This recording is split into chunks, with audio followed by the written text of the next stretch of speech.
Dor aguda ou dor crônica? Qual a diferença principal entre elas? O que muda no diagnóstico? O que muda nos princípios de tratamento, inclusive nas medicações para as dores que têm tempo de duração diferente? Eu sou o Dr. Alberto Gottfried, médico ortopedista, especialista em cirurgia de coluna vertebral, e hoje o assunto foi motivado por conta de uma live que nós fizemos ontem com uma psicóloga muito renomada e querida, que é a doutora Ana Gabriela, onde a gente pôde abordar diferentes aspectos da dor, né? E dor e coluna vertebral tem muito a ver, né? Então, dor é um dos sintomas principais que motivam principalmente adultos a virem no meu consultório. E as dores têm origens diferentes, né? As dores têm origens anatômica, podem ter origem anatômica. O que significa isso? Existe um problema, esse problema, por exemplo, comprime um nervo, ou inflama a musculatura, ou gera algum grau de instabilidade mecânica que promove inflamação, e isso leva à dor, e o corpo responde com esse estímulo doloroso, e a gente consegue descobrir de onde vem. Isso em algumas situações. Mas existem outras situações onde a dor está presente, o paciente sente aquela dor, só que os exames de imagem não apontam nenhum problema orgânico, né?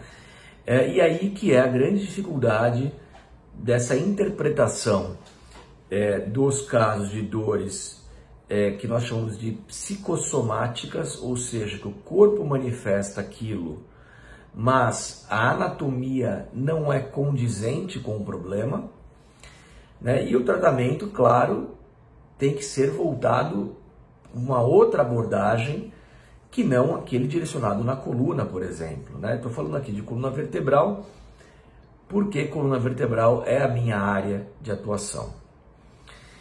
Então, inicialmente, o que eu trago para vocês aqui são alguns conceitos, né? O primeiro deles é o do que é dor aguda e o que é dor crônica, né? Então, existe tempo, existem definições para isso, né? A dor aguda é aquela que acomete o indivíduo em até três semanas. Então, nas 3 primeiras semanas de dor, a gente considera a dor como aguda.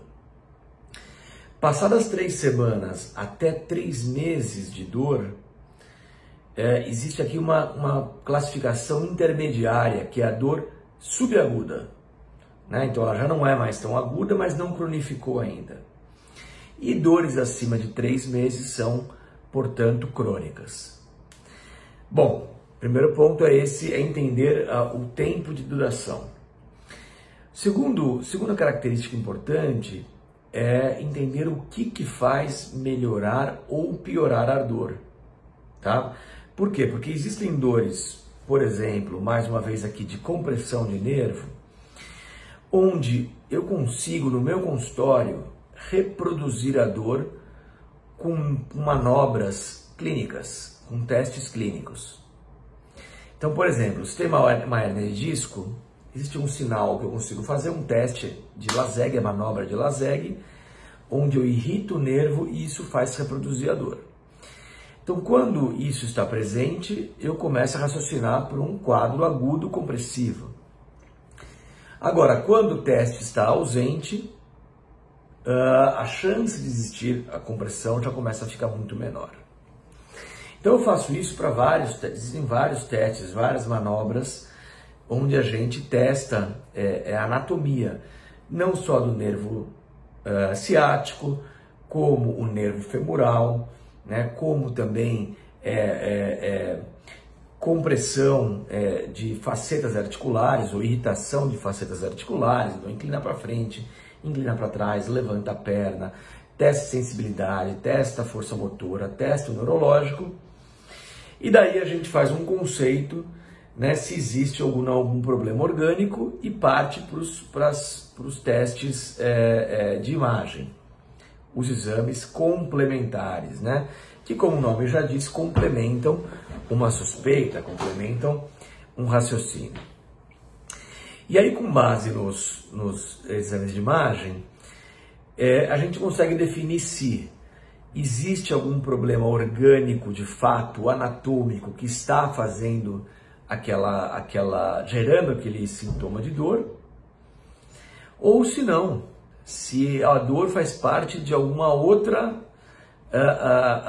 outro problema, algumas vezes até psicológico, né?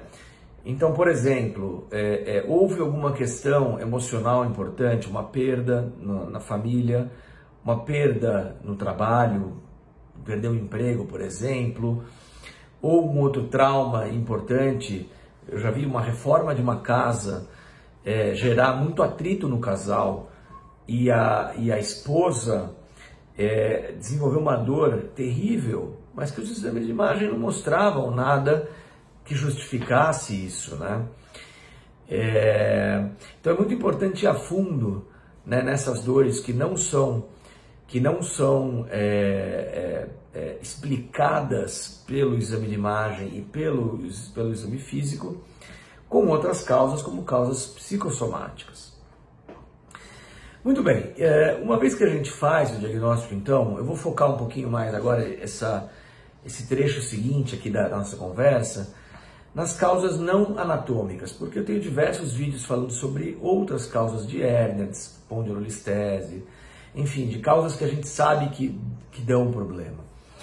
Mas vamos falar um pouco agora de quem tem a dor, né? A dor existe, a dor é real, a pessoa sente a dor, né? Ou seja, para ela não faz tanta diferença se a dor é anatômica ou não, porque ela sente exatamente as mesmas dores de quem tem um problema na coluna.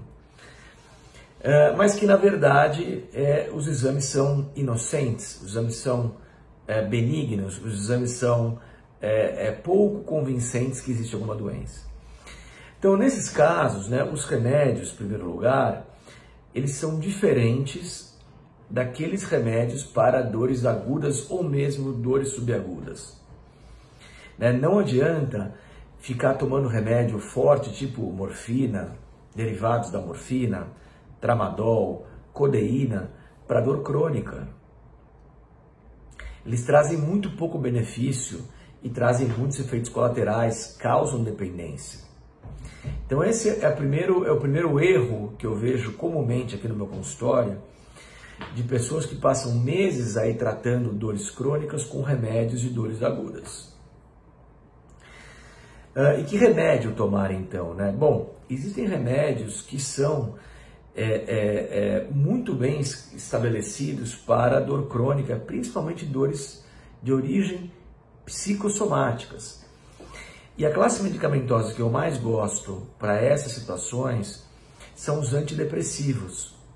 Ainda que a pessoa sabidamente não tenha nenhum diagnóstico de depressão e não se sinta depressiva, os remédios antidepressivos funcionam muito bem para as dores psicossomáticas.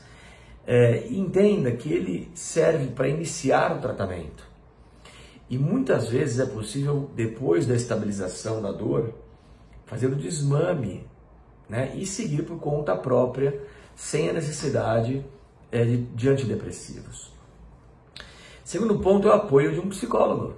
Né? Então, muitas vezes, o entendimento do problema e a aceitação do problema por conta do paciente, isso vem com informação, e a informação vem com o tratamento multidisciplinar, e o psicólogo tem um papel fundamental nesse conhecimento, autoconhecimento do problema, ajuda muito na melhora da dor.